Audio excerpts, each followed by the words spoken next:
السلام عليكم ورحمة الله وبركاته. اللهم صل وسلم وبارك على سيدنا محمد وعلى آله وصحبه أجمعين. ازيكم يا حبايبي، عاملين ايه؟ يا رب تكونوا بخير وبأفضل حال.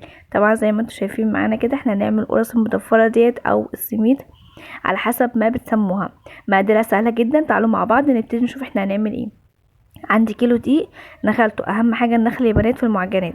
نخلت الدقيق، حط عليه كيس من الخميره الفوريه، حطيت كمان معلقتين سكر حبيبات، رشه من الملح، كيس من الفانيليا بنكهها مش اكتر، ده اختياري، حابه تضيفيه كنبيه مش حابه تضيفيه خلاص مفيش مشكله.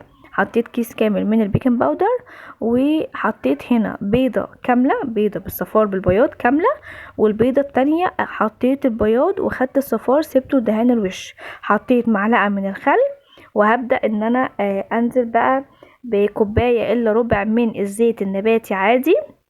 كمان هضيف كوبايتين ونص من اللبن الرايب. دي المقادير اللي انا استخدمتها يا بنات. تمام.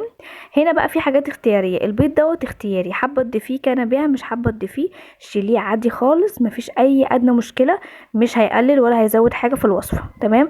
انا حطيته بس عشان يزود القيمه الغذائيه في قلب الوصفه بتاعتي، يعني بما ان انا عندي اطفال يعني تغذيه ليهم مش اكتر. ما شاء الله بسم الله ما شاء الله تبارك الله، اولادي بيحبوا الحاجه اللي انا بعملها وبيحبوا القرص، فعشان يبقى تغذيه ليهم. فانت حابه حاجه زي دي كان بيها، مش حابه مثلا عايز تعمليها زي الافران بالظبط، الافران ما بتحطش بيض عامه يعني. المهم انا هنا حطيت كوبايتين من الرايب، وبدات ان انا اعجن والم، لقيتها محتاجه ان انا احط نص كوبايه تاني. انت ممكن كمان تعجني بميه دافيه عادي، ممكن تعجني بزبادي عادي، المتاح عندك اعجني بيه. انا فضلت اعجن فيها لحد ما هي لمت لوحدها، وحتى العجين اللي في ايدي لم لوحده. ونضفت الطبق كده، بصوا بقى ملمس العجينه عامل ازاي، تحفه. هغطيها واسيبها لحد ما تختمر خالص. هنا بقى انا بوريكم، بصوا بسم الله ما شاء الله تبارك الله، بصوا هي اختمرت معايا وبقت حلوه ازاي، بجد تحفه.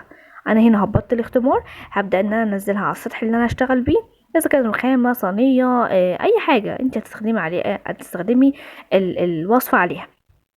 هبدا اجيب صينيه او صاج او اي حاجه، وابدا اقطع الكور بتاعتي بالشكل دوت والمها كده واركنها لحد ما اخلص كميه العجين بتاعتي. بعد ما اعمل الخطوه دي هبتدي اخد كل 3 كور اعملهم على شكل ضفيره زي ما انتوا هتشوفوا معايا كده. دي الكميه كلها طلعت معايا بسم الله ما شاء الله تبارك الله. احطها على جنب كده وهبتدي ان انا اشتغل.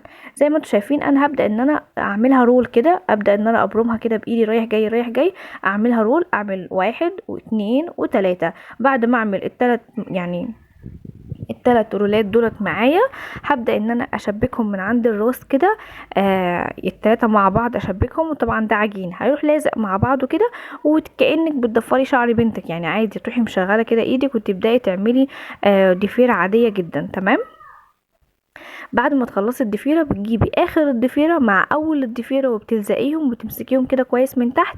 بعد كده بتبداي تحطيهم في الصينيه في الصاج بتاعك اللي موجود عندك. انا مش بدهن يا بنات الصواني بتاعتي ولا زيت ولا سمنه ولا اي حاجه. كمان هنا حابه ان انت تستبدلي بدل الزيت تحطي زبده او سمنه برضو لزياده القيمه الغذائيه، مفيش مشكله، برضو ممكن تعمليها بالسمنه او الزيت، برضو المتاح عندك استخدميه. حابه تحطي نص ونص برضو تمام مفيش مشكله. الحاجه الموجوده عندك ما تقفيش على اي حاجه، ما تعطليش نفسك بمعنى صح. طبعا زي ما انتم شايفين معايا كده ضفرتها وشبكتها زي ما انا وريتكم كده.